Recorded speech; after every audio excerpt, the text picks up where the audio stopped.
This call is now being recorded. Good morning, students. In today's lab class, we are going to see what are the experiments available in the lab named Advanced Communication Laboratory, EC8761. So basically, this Advanced Communication Lab is split into three main categories, which has a list of optical experiments, list of wireless communication experiments, and a list of microwave experiments. In the optical experiments, we have four categories or four experiments, namely the measurement of connector bending and fiber attenuation losses, numerical aperture and mode characteristics of fibers, DC characteristics of LED and PIN photodiodes, and finally the fiber optic analog and digital link characterization, where we are going to discuss the frequency response in analog category and eye diagram and bit error rate calculation for digital category. Moving on to the list of wireless communication experiments, we have wireless channel simulation, including fading and Doppler effects, simulation of channel estimation, synchronization and equalization techniques. So these topics are not new to you all. So you have already studied about this. Only thing is we are going to simulate using either a simulation tool MATLAB or Simulink. Next is analysis impact of pulse shaping and matched filter using software defined radios. And finally, the orthogonal frequency division multiplexed signal transmission and reception using SDR, that is the software defined radio. Moving on to the last category, which is the list of microwave experiments. We have VSWR, that is voltage standing wave ratio and impedance measurement and impedance matching. Characterization of passive components available in microwave, that is directional couplers, isolators and circulators. Characteristics of microwave source, that is the gun diode. Finally, the microwave IC filter characteristics. So in today's lab class, we are going to discuss with the first experiment, namely the measurement of numerical aperture and the acceptance angle of optical fiber. So the aim of the experiment is to find the numerical aperture of the optical fiber cable, and with the help of numerical aperture, we are trying to find what is its acceptance angle. So again, this numerical aperture and acceptance angles, everything is not new to you. You have already studied in optical communication subject. Anyway, I'll just give you a basics of what is optical fiber. So you know optical fiber, it is a fine transparent glass or a fiber plastic. So in laboratory, we will be using only the plastic optical fiber rather than the transparent glass fiber. So basically, the optical fiber cable does the communication through the transfer of light. The basic principle behind this, the total internal reflection. So in the diagram, you can see that the optical fiber cable is going to have an inner core and an outer cladding, which has different refractive index represented by N1 and N2. So the refractive index of core is represented by N2, refractive index of cladding is represented by N1. And by construction, N2 will be always greater than N1, that is the refractive index of core will be larger when compared to the cladding.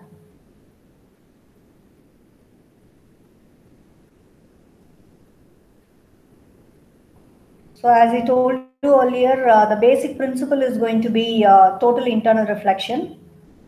You can see this propagation of light in an optical fiber, the diagrammatic representation given, where we have the fiber axis, we have the core and the cladding represented. So the diagram is having two angle of incidence represented by 1 here and 2 here.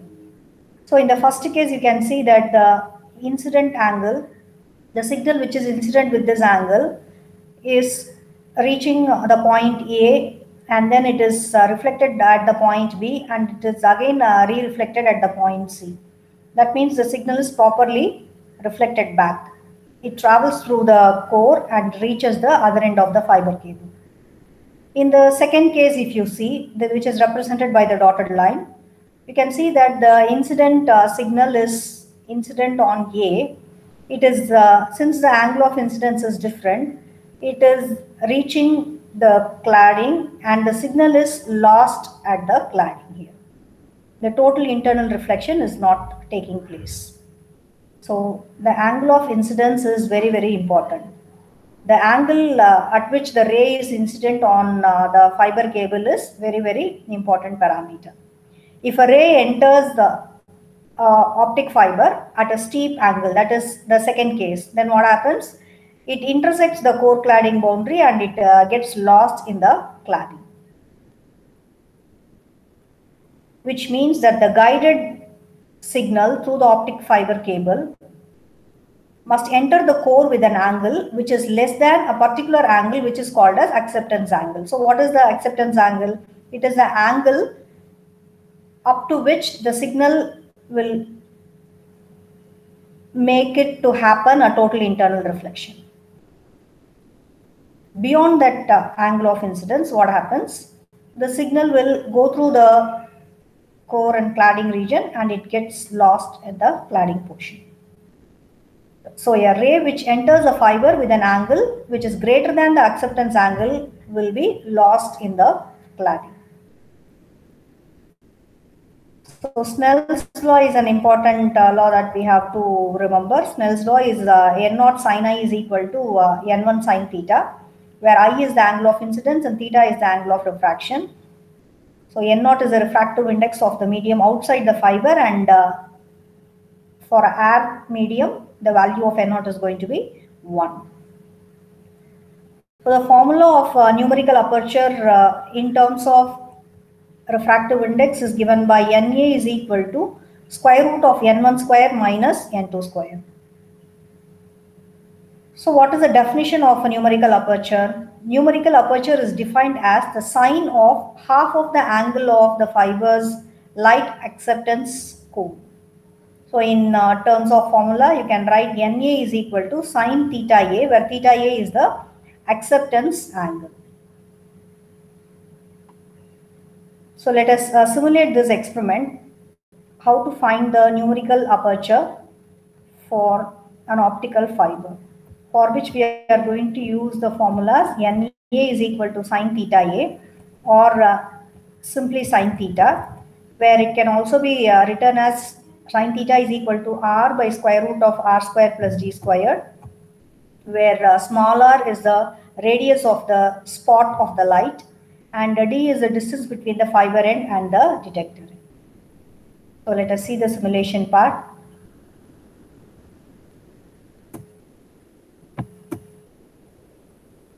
So we'll move on to the virtual lab. So here we have the tools for measuring the numerical aperture of the optical fiber cable. We can see the 4 tools which are available here, which is the emitter, which is the source which is going to generate the light. Then we have the fiber stand. Then we have the fiber cable. And finally the output screen on which this emitted light is going to be displayed.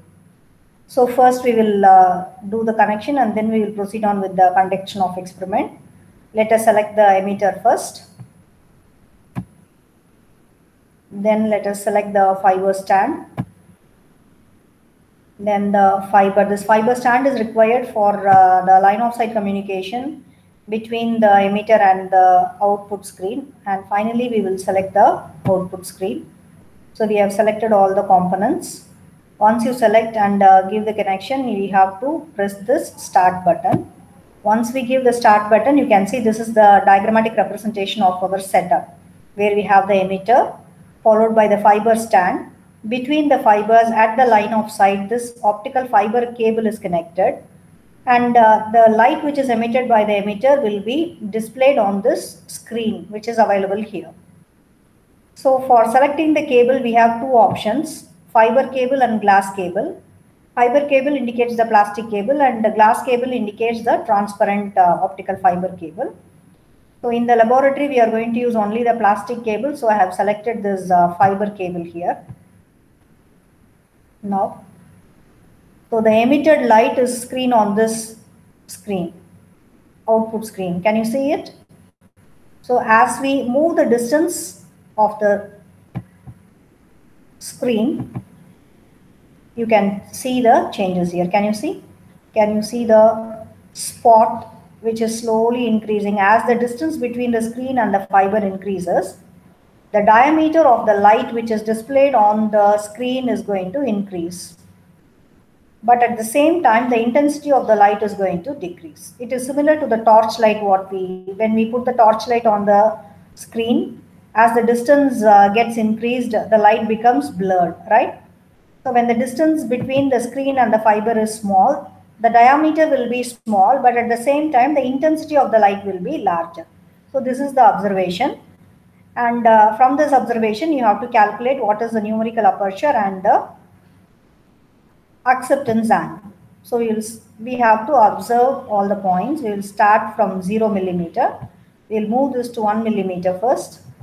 So when the distance between the screen and the fiber is 1 millimeter, you can see the diameter, that is diameter. Can you see the small dot here, green color dot available? So the diameter is 1.11. The diameter and the length of the distance between the cable, they are linearly proportional to each other or directly proportional to each other. So when the distance is 1 millimeter, you can see the diameter is 1.1 millimeter. So this is the first reading that we have to note. We can simultaneously note the reading here in the observation table. So length is 1, diameter that we have obtained is 1.11. Now we will change the distance. Let us change the distance to 2 millimeter. So 2 millimeter, we are getting approximately the value as 2.2. So when the distance is 2 here, the diameter here is 2.222. Now we will move on with the third reading. That is, we will change the distance between the screen and the fiber as 3. So when it is 3, we are getting the output as 3 point diameter output. Can you see the diameter here? Increase in the diameter. It is 3.332, and here it is 3. Similarly, you can slowly increase the reading. So as you randomly, I will increase. So when I increase it to a larger value, you can see that the green color dot diameter is increasing. At the same time, it is blurring, right?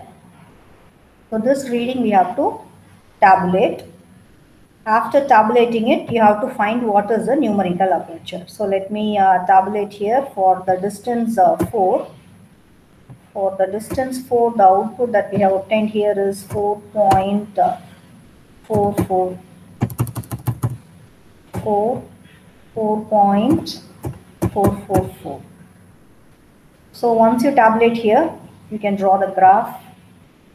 So you can see that there is a clean linearity between the diameter and the distance here. So as the L increases, the diameter also is increasing, but the intensity of the light is reducing. Now the last part is we have to find what is the numerical aperture, and from that you have to find what is the acceptance angle. Okay. So what we have to do, what is the equation we have for calculating the numerical aperture?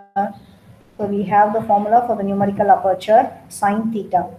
Sine theta is equal to r divided by square root of r square plus d square. So what is r here? R is the radius of the spot. So if the diameter is going to be 1.11, 1.11 divided by 2 will give you the r value. So that has to be substituted here as r square in the denominator also. Now what is this d? The experiment here suggests that d is the distance between the fiber and the detector. Now in the tabulation, we have represented that as capital L. So this L can also be substituted directly. L, capital L the whole square also can be substituted here instead of D, because both are same. Small d or capital L is the distance between the fiber cable and the detector. As the distance increases, the diameter is going to increase. So for each and every value of the distance, you have to measure the sine theta and you have to take a average value of that. So average value of that will give you the numerical aperture. So approximately the average value will be around 0.485. So from after calculating numerical aperture, you can easily calculate what is the acceptance angle. So once you know what is sine theta, you can calculate what is theta. Theta is equal to sine inverse of the numerical aperture. So once you tabulate the value and get the answer, so you have to tabulate here. There is only option for 4 readings, but actually we have the option for moving the data from 1 millimeter to up to 20 millimeters.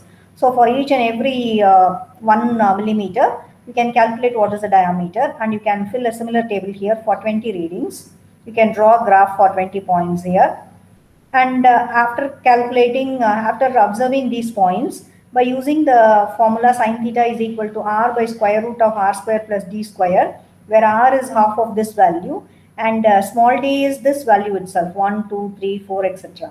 So substituting this, you can find different values for n sine theta. Average of that sine theta will give you what is the numerical aperture. Okay, so this is basically the experiment. So once you calculate the average value of the numerical aperture and type it here, you can find the percentage of error that you have obtained. For example, if the average value is going to be 4.5, you can press this verify button and understand that the error is going to be 7%.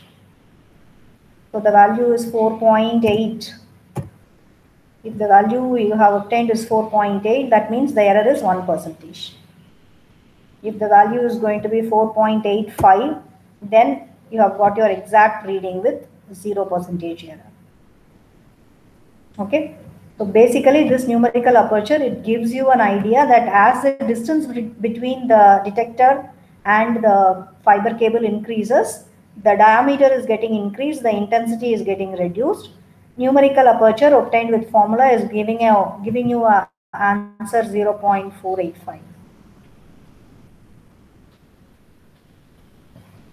So the same experiment can also be presented in a different way using another simulation. Let me proceed on to that.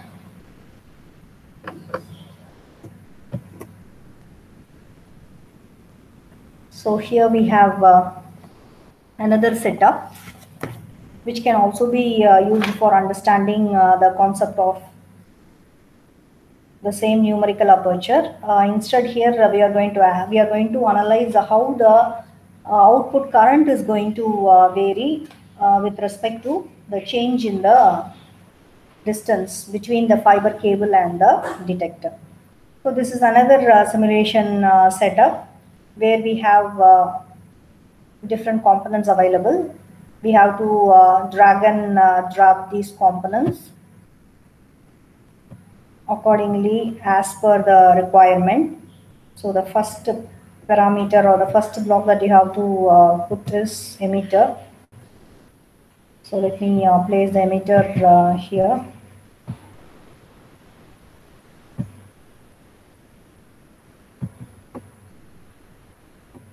So next to the emitter, we will have the concentrator. So only when you place the components correctly, the simulation can be done. Okay. So next to the concentrator, we will have the fiber.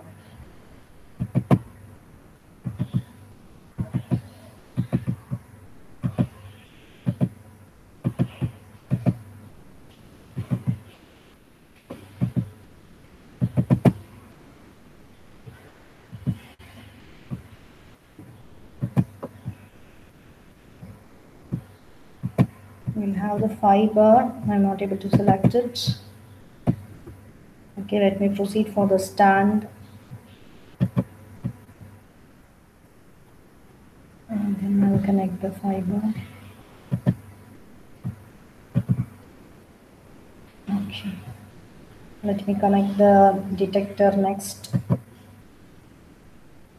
And then I'll connect the And then finally the fiber cable.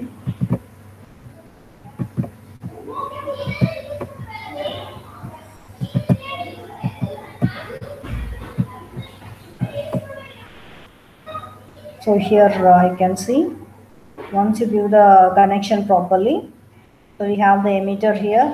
After the emitter, we have the concentrator. Next to the concentrator, we have the fiber cable connected using the fiber stand to have the line of sight. You can see all the components are in line of sight with each other so that the proper transmission takes place. And finally, we have the detector where the emitted light will be seen through this. And as you move the distance of this Vernier scale, you can see what is the output current. Okay. So output current will vary according to the distance as we saw in the previous case. So once you give the connection properly, you can press this start button, and then you can see the diagrammatic representation which is available here, where we have the detector connected to this output device which will show you current in microamps. And this is the Vernier scale reading that you can see, and this is the diagrammatic representation of the whole setup of the experiment. So you can see once you switch on, first we have to switch on the circuit. Again, once you switch on, you can see the lights here. So this light can be viewed either as a red color light, or you can view as a green color. You can see the change in the color here, or you can also see it as a blue color light. So let me proceed on with red itself. So I am selecting the red color. Once you switch on the whole setup, you can see that this output device is on with the reading, initial reading 0.0000. Okay, so now again here we have two options, one for glass fiber and other one for plastic fiber.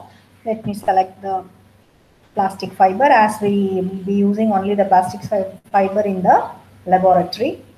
So now once you move this scale, you fix this detector distance at one point.